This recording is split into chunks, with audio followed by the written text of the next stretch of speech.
Moi, excusez-moi, je suis un peu plus terrifié par le dernier élément quand même des députés suivis pour toxicomanie à l'Assemblée. On est avec Yann Botrel qui est addictologue. Bonjour, merci beaucoup d'être en direct avec nous. Moi, je suis un peu surpris parce que je suppose que quand on est toxicomane, on a un esprit qui est un peu différent, on a un esprit qui est altéré, on a des prises de décision qui sont différentes. Or, ces gens-là font la loi et prennent des décisions qui sont capitales pour notre vie. Alors, je vais faire une réponse qui va bien faire avancer le débat. Je vais vous dire, ça dépend. En fait, d'abord, ça dépend de la substance, ça dépend de la fréquence de la prise, de la durée de la prise, et ça dépend de la personne, parce qu'on n'est pas tous égaux là-dedans. En fait, ce qu'il faut savoir, c'est que vous avez à peu près 3 grandes catégories de substances. Vous avez des substances qui sont boostantes, c'est le cas de la 3-AMC entre autres, alors qui n'est plus d'ailleurs que la drogue du chemsex, parce qu'on la voit malheureusement aussi beaucoup dans des milieux récréatifs chez les jeunes, ce qui est assez inquiétant, parce qu'elle n'est pas chère. Vous avez aussi la cocaïne. Après, vous avez des substances qui ont tendance à endormir. Ça, c'est le cas de l'alcool et du cannabis. Si on parle de toxicomanie, en fait, on parle de quoi? On parle d'addiction. Ça veut dire qu'il faudrait qu'on parle aussi, si par exemple vous avez des députés, puisque c'est un peu de ça qu'on parle, qui sont vissés à la buvette de l'Assemblée, ce qui n'arrive jamais, et qui vont après aller dans l'hémicycle et peut-être vont être sous substance aussi, c'est le même cas.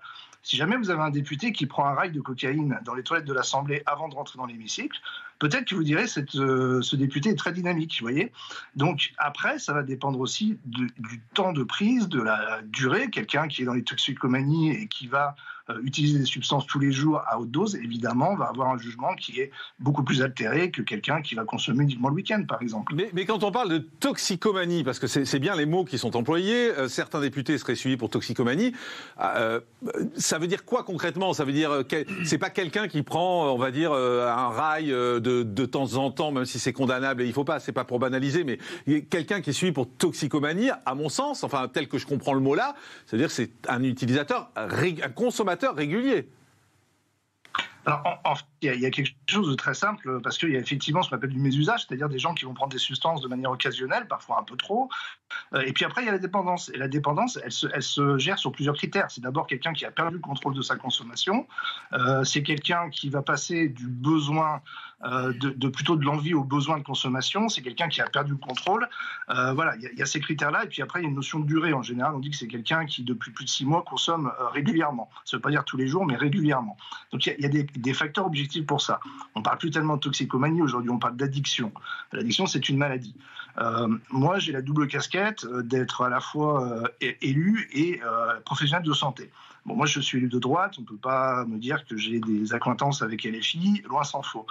Alors, si le professionnel de santé vous parle d'addiction, il vous dira que, attention, l'addiction, c'est une maladie et que venir à s'excuser, par exemple, d'être addict, reviendrait à s'excuser d'avoir du diabète ou de l'hypertension. L'élu va vous dire que lorsque l'on est élu, on a un devoir d'exemplarité et que, évidemment, quand on est parlementaire et qu'on fait les lois, se retrouver dans une position illicite pose un vrai problème éthique.